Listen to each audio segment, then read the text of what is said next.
एक भिखारी सुबह सुबह भीख मांगने निकला। चलते समय उसने अपनी झोली में जौ के मुट्ठी भर दाने डाल दिए। इस टोटके या अंधविश्वास के कारण कि भिक्षाटन के लिए निकलते समय भिखारी अपनी झोली खाली नहीं रखते। थैली देखकर दूसरों को भी लगता है कि इसे पहले से ही किसी ने कुछ दे रखा है। पूर्णिमा का दिन था।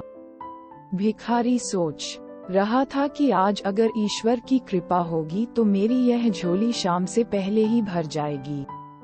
अचानक सामने से राजपथ पर उसी देश के राजा की सवारी आती हुई दिखाई दी।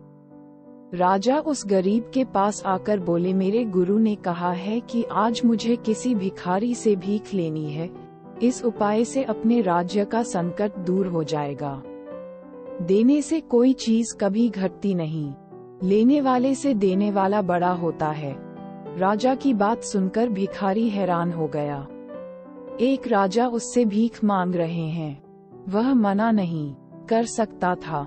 भिखारी की तो मानो सांसें ही रुकने लगी, लेकिन राजा ने उसे कुछ देने के बदले उल्टा अपनी बहुमूल्य चादर उसके सामने फैला दी और उससे भीख की याचना करने लगा।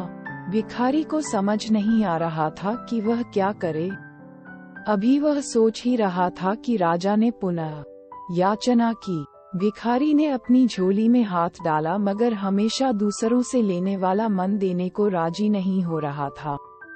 जैसे तैसे करके उसने 2 दाने जौ के निकाले और राजा की चादर में डाल दिए। उस दिन हालांकि भिखारी को अधिक भीख मिली, लेकिन अपनी झोली में से 2 दाने जौ के देने का मलाल उसे सारा दिन रहा।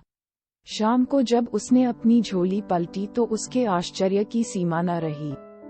जो जौ वह अपने साथ झोली में ले गया था, उसके 2 दाने सोने के हो गए थे। अब उसे समझ आया कि वह दान की महिमा के कारण ही हुआ।